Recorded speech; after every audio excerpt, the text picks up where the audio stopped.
When the world's biggest economy decides to throw a tariff punch and it lands squarely on India, is it a warning shot? Trump mediated between India and Pakistan. How did the Pahalgam attack happen in the first place? Who takes the responsibility of intelligence failure? Pakistan was isolated. No one took the name of Pakistan. India is being penalized for the India and Russia relationships. Trump is saying because Trump knows that US has power behind it. Even I don't think Modi is also talking in that. Which Indian businesses or industries do you think are the most impacted or will be impacted? We've lost out to manufacturing a long time back.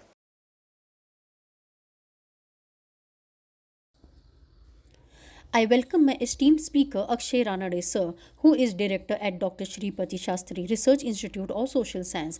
He is also founder of research forum Mimamsa Foundation for Indic Studies and was previously associated with Symbiosis School for Liberal Arts Pune as professor of political science and international affairs in my podcast today. When the world's biggest economy decides to throw a tariff punch and it lands squarely on India, is it a warning shot, a test of resilience, or something more? So, today we are going to deep dive and step into the fire of global power play, trade warfare, and diplomatic decoding. So, sir, we have been listening to a lot of ruckus that is currently happening, especially with regards to Trump's comment, which actually seems like an insult, wherein he has said like India is a dead economy. He's also speaking about imposing 25% tariff regime, and it doesn't end over there. He also speaks about penalties which can even go up to 100%. Now that is truly too much. And as I said, like it does end out over here. We are seeing lot of comments and remarks and allegations also coming from the oppositions. Here, the opposition is telling something like, "Why is Modi ji silent? Why is he not responding to Trump's comment?" Opposition is saying about Pakistan, about Operation Sindoor. They are saying like India actually suffered heavy losses, military losses, but according to India it is a success, but Trump is saying that it is not a success, it is a failure. Opposition is also saying like the remark from Trump that India economy is dead, that is true. Opposition is also saying like it is only India who is saying that Pakistan is a terrorist country and no other country is actually speaking about it. And Trump was seen having lunch with the military person who was responsible for Pahalgam attacks. So, sir, what do you think about all this ruckus? What do you think about Operation Mahadev? What do you think about the state of diplomacy? Right. Thank you, Namita. Once again, it's good to be back here. So there are multiple issues that you spoke right now. So I just want to sort of take it one by one. Yeah. The first is with regards to opposition's criticism of government for Operation Sindoor. There are the criticism is at two levels. One is that what India actually achieved, and how did India diplomatically handle the Operation Right. Sindoor. There are two issues here. Uh, and within that, there is a question of US, because US has Yes. made, not US, Trump essentially had said that Trump mediated between India and Pakistan. So pertaining to that, I think the way opposition is handling this issue, particularly with regards to Sindoor, is slightly disappointing. Right. The way opposition handled India's response when Operation Sindoor was going on was very matured, and the way opposition backed the government then was extremely encouraging for a country which is Absolutely. going at a conflict like this. But the way it is now being dealt in Parliament is something which is slightly disappointing, and I tell you why I think so. The first and most important thing, which I think the opposition charge was led by Rahul Gandhi himself, and Yes. he's criticized government for not handling the Operation Sindoor well, and also about the comments which Trump made. There are very serious questions that we can ask government about, in which the opposition should take government to task. For instance, issues like how did the Pahalgam attack happen in the first place? Correct. Who takes the responsibility of intelligence failure? So on and so forth. So there are certain legitimate questions which Agree. government is bound to answer. But the way opposition led by Rahul Gandhi had led the charge seems to play out to what Trump wants Yes, through exactly. its overtures. Now, first point, did we lose something that you said that, did we lose some of our military aircrafts or something? Now, it is true that government has not come out openly about what are losses at India's end. Now, should government tell us? Ideally, yes, we should know in a democracy what has happened. And if you remember when the briefings about Operation Sindoor were happening, I think the chief Air Force spokesperson that had alluded to something like, it's a conflict situation and there can be losses at our end also. Yes. So it is suffice to say that we might have lost certain aircrafts. But should government tell it or not? There are multiple considerations when government discloses information like that. So we have our ties with friendly countries who supported us with arms and ammunition. So a lot of multiple issues come up, and I think we should leave it to government's judgment about when and how to reveal information at our losses. Agree. That's point number one. Point number two, about Rahul Gandhi saying that except India, no one considers Pakistan as a terror state. Now, if you look at the development of Operation Sindoor, there was a military angle to it, and then there was a diplomatic angle to it. Yes. Militarily, obviously, the objectives were well defined to our armed forces, and they were carrying out those objectives as per their plans. Diplomatically, and something which our External Affairs Minister pointed out in Parliament, that diplomatically, Pakistan was isolated because everyone condemned terrorism and cross-border terrorism. Now the insistence is that no one took the name of Pakistan. Well, for anyone who understands diplomacy and diplomatic communications, they would know that when someone alludes to cross-border terrorism, it de facto means Pakistan. But taking names may not be in interest of other countries also. Yes. So as long as countries are isolating terrorism as an issue and calling it out cross-border terrorism, and they are also forthright in saying that India has right to defend itself, de facto means that they were sympathetic to India's position. So I think diplomatically, it was a very well coordinated operation. We were able to convince a lot of international community about why the Operation Sindoor was a necessity. So on that front, when Rahul Gandhi says that no one took the name of Pakistan, reflects some diplomatic naivety from where I see. Now the third point, which comes to Trump, which is something which is far more sensitive, because Trump said that Trump mediated between India and Pakistan, and Trump has basically resolved the conflict. Now, for a head of state of a country like US to openly say this actually has certain implications. Primarily because historically India has always maintained that India and Pakistan issue is a bilateral issue. There is no third party involved. Okay. So that has been India's standard position since Shimla Agreement after 1971, when we agreed between India and Pakistan that it will always be a bilateral issue. Okay. But for Trump to come and say that it mediated and resolved the conflict means that there was a third player involved. This is something which is unacceptable to India. And I don't think Trump would have mediated it. Yes. Because, see, there's a slight difference, okay? One is to be involved in a conflict situation. That US would have been involved, there is no doubt. Okay. US was part of discussions during Kargil war. US was part of discussion during Operation Parakram.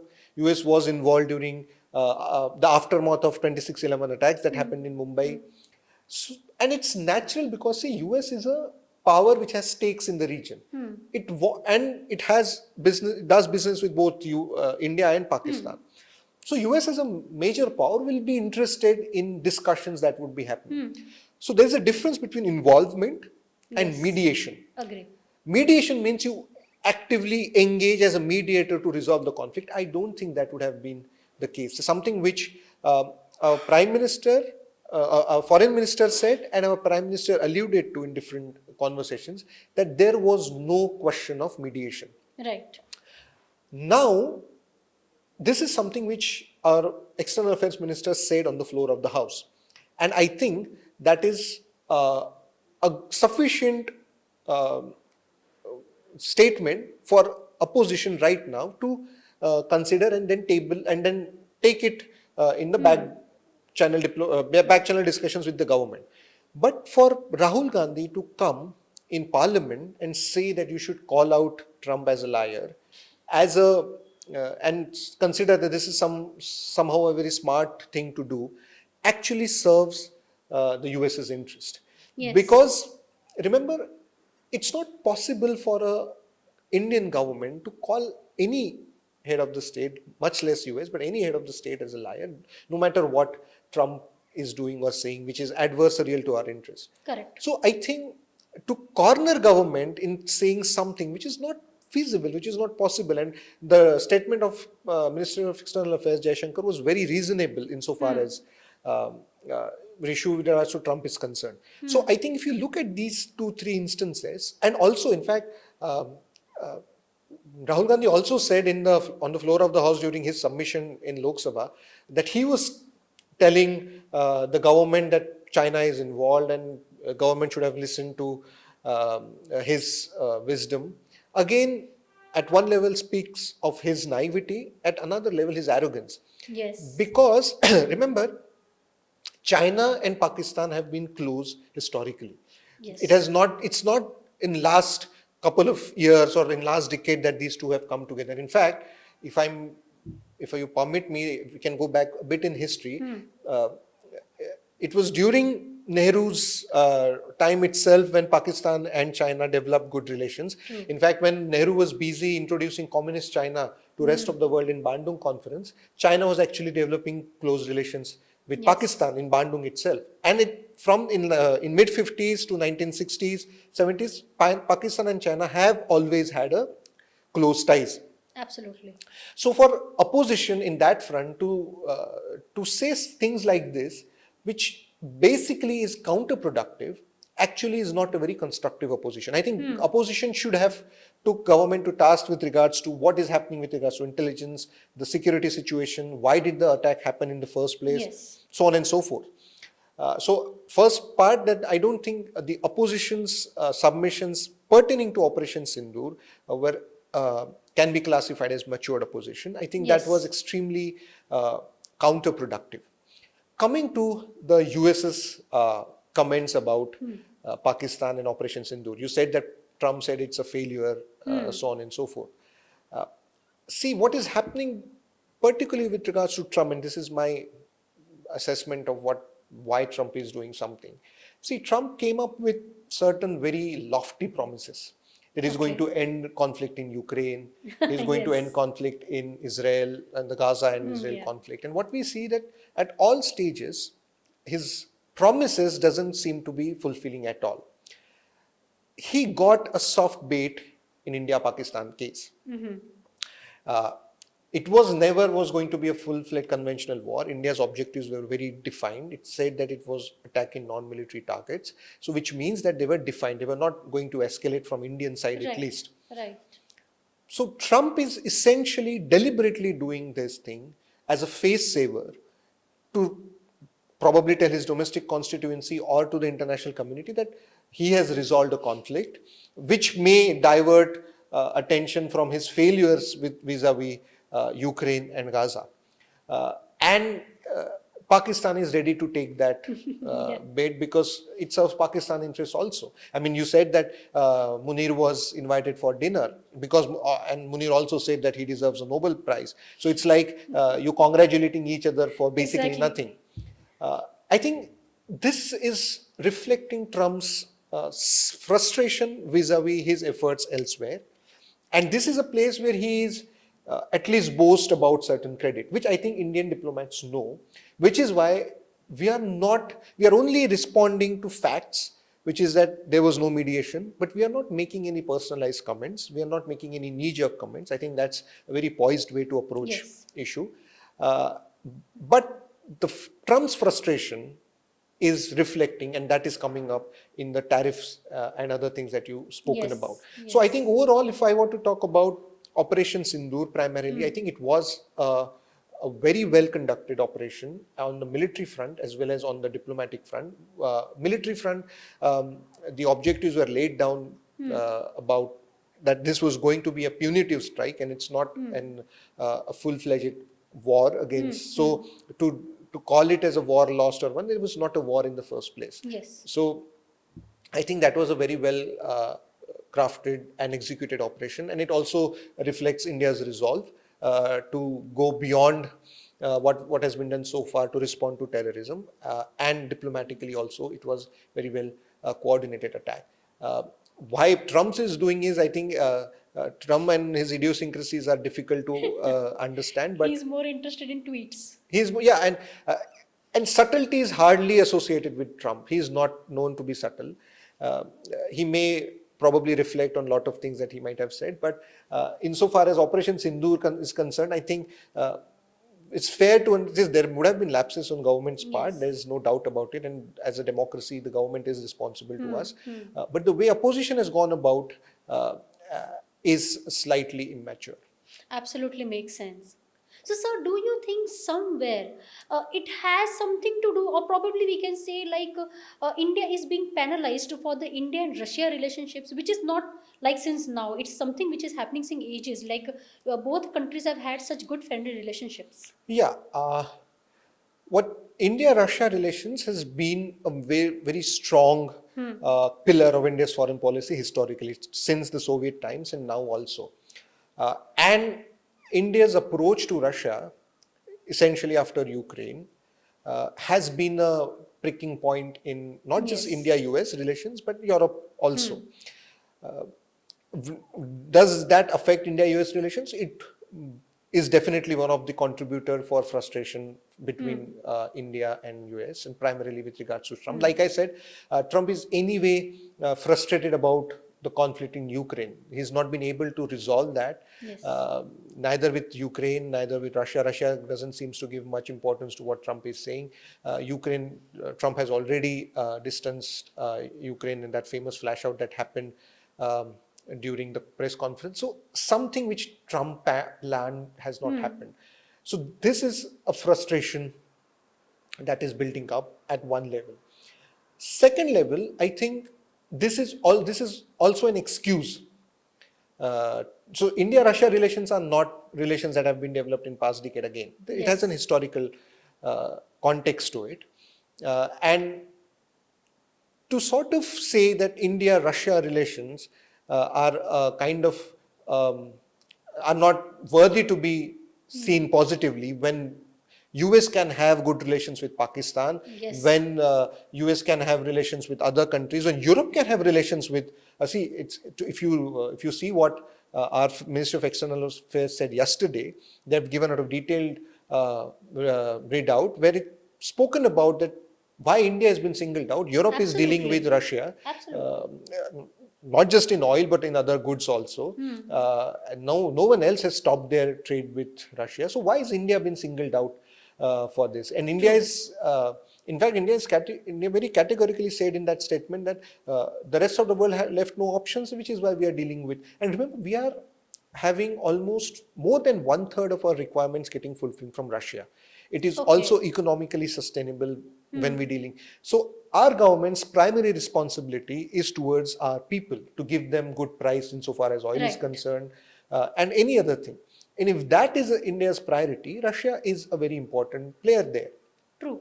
So, Europe as well as US is somehow stuck in Cold War mentality of either you are with us or against us. It's not able to see the nuance that is associated in these relationships, which is why I think it is contributing to Trump's frustration also. But this is also very funny because we trading with Russia is not just in India's interest, it is also in Europe's interest. Yes. Because Europe is not buying oil directly from Russia. So we are importing crude oil, we are refining it, and then we are exporting it back to Europe. So if we stop buying oil from Russia, it's going to affect Europe as well. Absolutely. But the way this is projected as if India is some bad guy, India alone is dealing with Russia, I think it reeks of certain Cold War mentality. There has been, not just Trump, but previous administration in US had these problems about our closeness, military closeness with Russia as well. But there was always an exercise nuance there that when we were dealing with Russia, we were also trying to diversify our trade, defense trade, and elsewhere. And that's how the understanding was there. But this again is something which is very peculiar to Trump, which I think is going to be a challenge for Indian diplomacy. So this explains a lot, and especially with India's, way the India is handling, where it is being diplomatic, where it is being measured.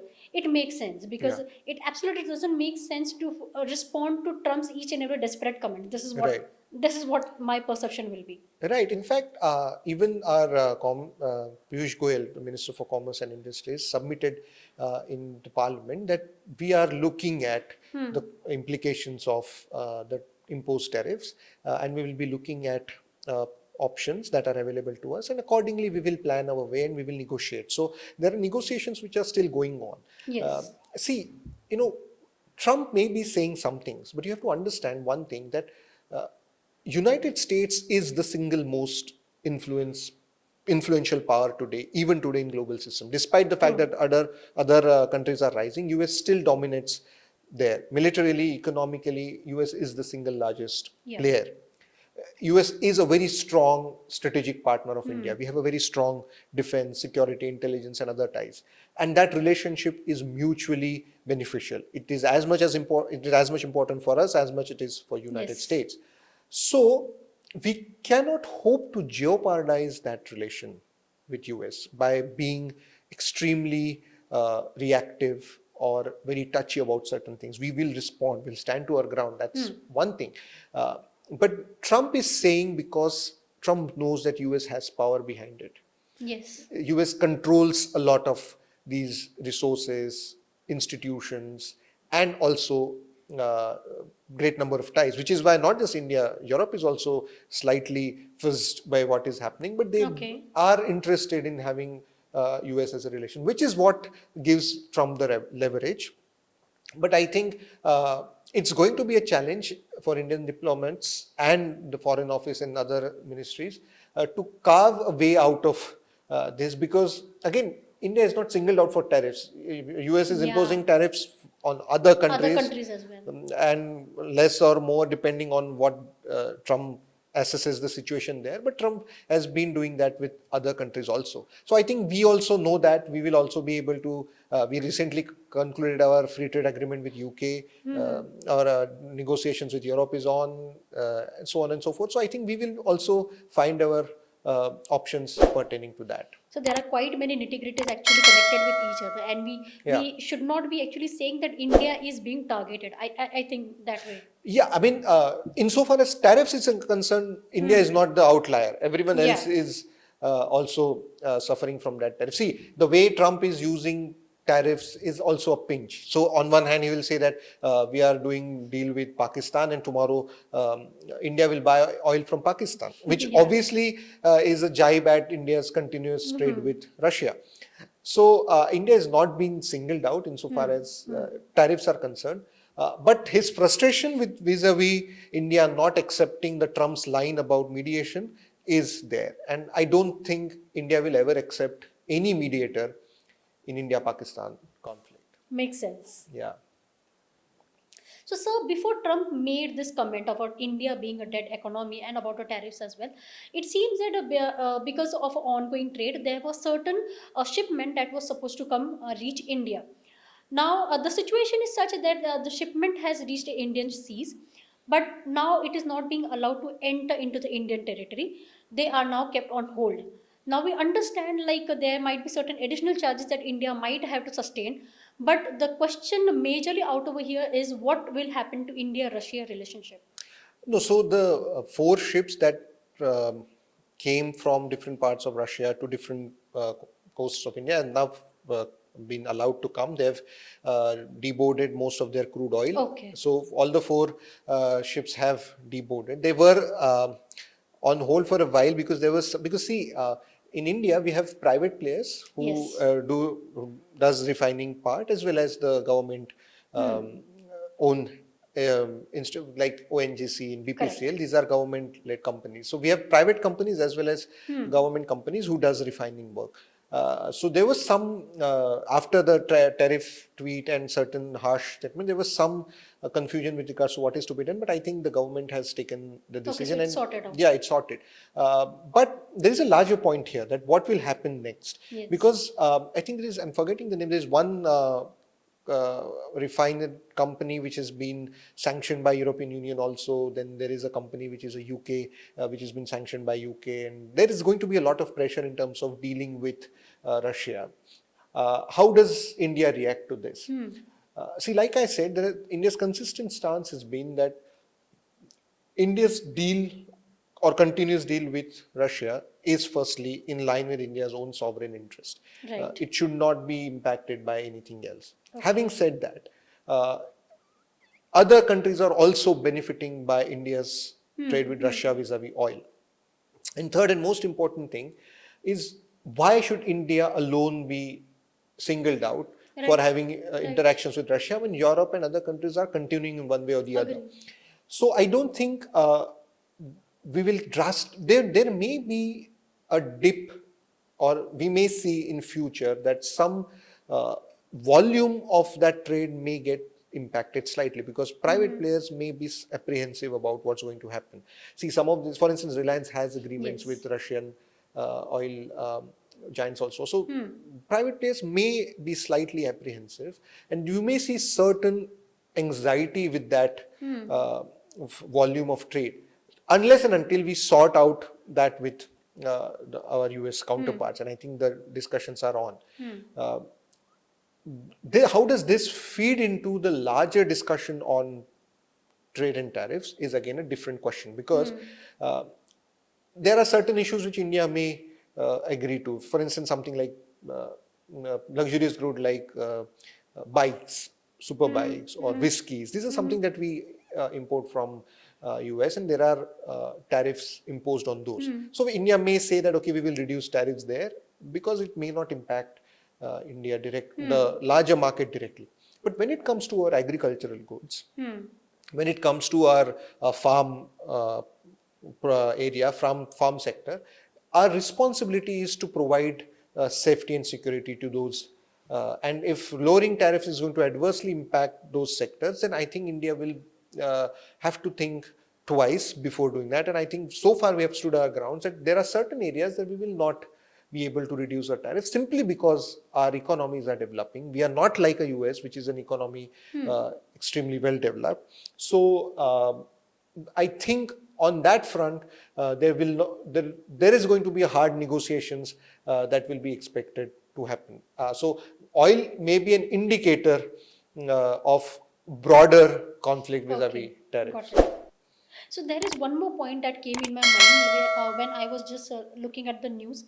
It seems the opposition also said that India will have to agree and accept this particular tariff regime that US is imposing. Is this true? When opposition is saying the entire tariff regime, what does it mean? We don't know. See, at this moment, we do not know what is the final outcome. Okay. So what does opposition really mean by accepting tariff is not clear at present. The minister has already submitted in parliament that the negotiations are on and we are exploring options. Yes, Trump has imposed tariffs and we will have to find a way out. But will India be forced to do it? There is a slight nuance there.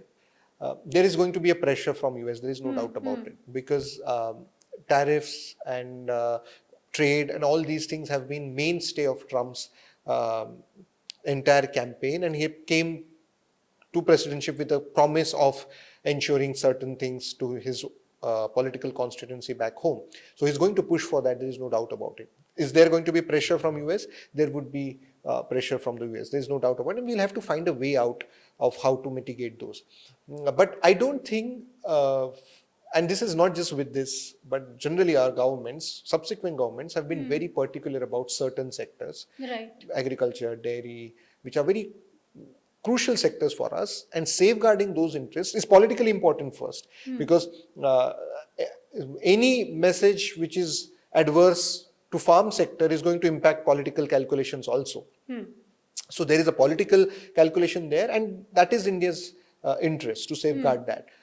So I don't deny that there will be pressure. There is going to be some pressure on it. But what is final outcome is something that we will also see. So I may not completely disagree with opposition saying that there will be pressure. But what is the nature of the final deal is something that we'll have to wait and watch. That will be interesting. Yeah. So, sir, there has been one more speech delivered by Modi ji recently, wherein he spoke specifically about Swadeshi push. Now, this is something that is happening since ages, of course. Yeah. And he went on to say, like, it is his vision to see India as the third largest economy in coming years. So that's one point. The second thing is he wanted every citizen of India to be responsible enough and go ahead and start purchasing products that are made in India, Swadeshi movement, Swadeshi movement kind of thing. So this is one aspect, like, okay, we as citizens, we understand that we do have a responsibility, wherein if we can purchase products that are made in India, that will be well and good for the economy as a whole. But there is also another aspect to it. Many a times we have seen that we Indians actually have a fascination for foreign goods. So is this something that is something that is possible? What is your opinion on it? Well, Modi made that speech in Varanasi a couple of days back, I think, about push to Swadeshi. And he may not have taken names anywhere, but he said that, these are troubled times, words to that effect. I'm not quoting him, but these are troubled times where we have to be vigilant, and in such times we have to prioritize Swadeshi. He not only appealed to consumers that you buy made in India, but he also appealed to, let's say, retailers or the shopkeepers that you prioritize keeping made in India products vis-a-vis this.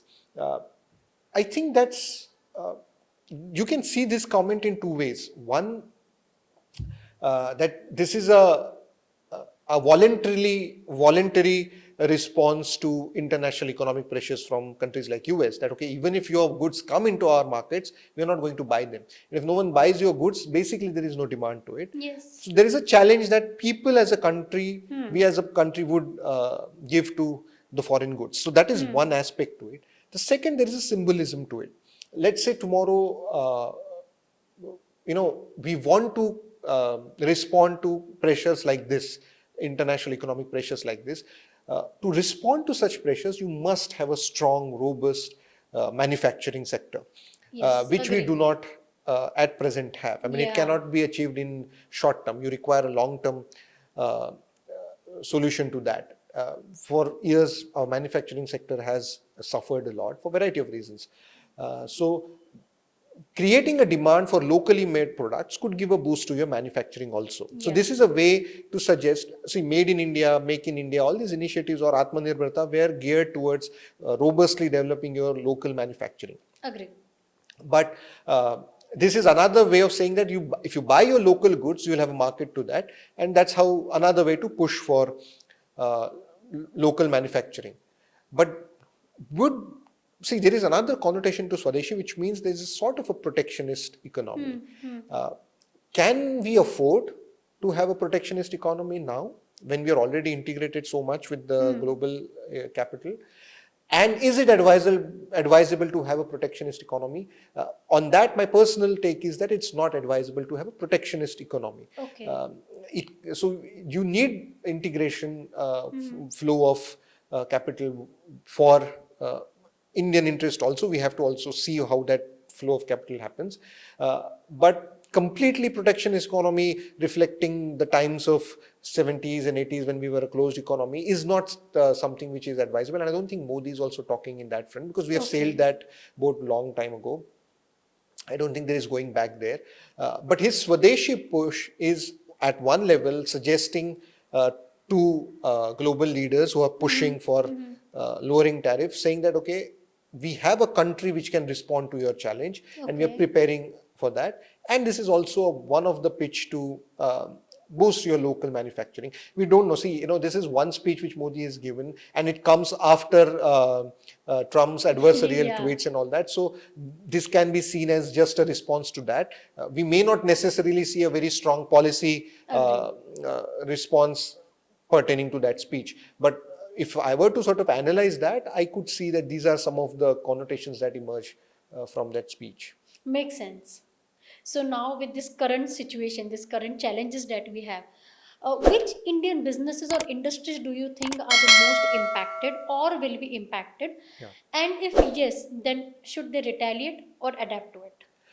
See, retaliation is when you can retaliate with certain element of success. How are we going to retaliate? I mean, we can retaliate by we already have certain tariff in places for certain American goods.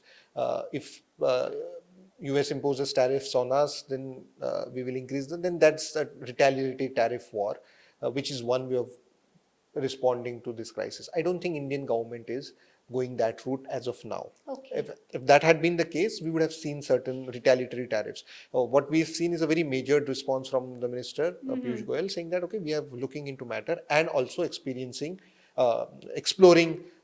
avenues to mitigate this conflict. So I don't think we are into retaliation at this point in time. Do we have capability to very strongly retaliate? There are questions on that front also. When you say adopt, the adopting is that there are tariffs already. Let's say if there are tariffs on Indian goods, that means our exports are going to get costlier in United States and markets where it is there, and that will act as a disincentive for trade for India. So adopting would mean that we will diversify our options. So let's say if we have a free trade agreement with UK, we will have certain agreements with EU, so on and so forth. So that option is always there, and I think governments would be exploring that. So diversification is one of the options. Okay. Short term. Long term, you develop a strong industrial base, which I think is already happening. We've lost out to manufacturing a long time back. See, one of the reasons why China is at this position because it developed the manufacturing capabilities over the years very strategically and in a very objective ridden way. See, it's not right to compare us with China also. There's a caveat there because China is an authoritarian state. It can do stuffs which we can't. Yeah. But it is also a matter of fact that it has developed manufacturing to the extent that it has. And therefore, to come to that level, it's going to take some time.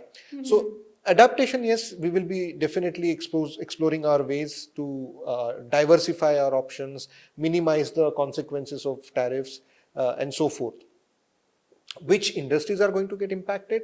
Like I said, we already have a very strong protection for our agriculture and things. And if we decide to lower those tariffs to have certain favorable outcome, those industries will definitely be impacted. Okay. Our services also very strongly, we are the biggest exporter of services. So there may be some certain restrictions there as well. But as of now, I think we are in the mode of negotiations with US. We are trying to negotiate with them to have certain favorable deal with us. I think we should wait for that in terms of what the final outcome is going to be. And anyways, the Indian business community is already, there are multiple voices that are coming from different sectors within India that if that's the reality, if those are the tariffs, then the business are also smart. They survive on survival. They'll find ways to navigate those. We may have a pinch in the short run, but we'll find a solution in mid-term and long-term also. Absolutely, sir. So thanks a lot, Akshay sir, for coming out over here, spending your time with us, and we have really had an enriching episode today. Thank you so much. Thank you, Namita. It was a pleasure coming here. Thank you. Thank you.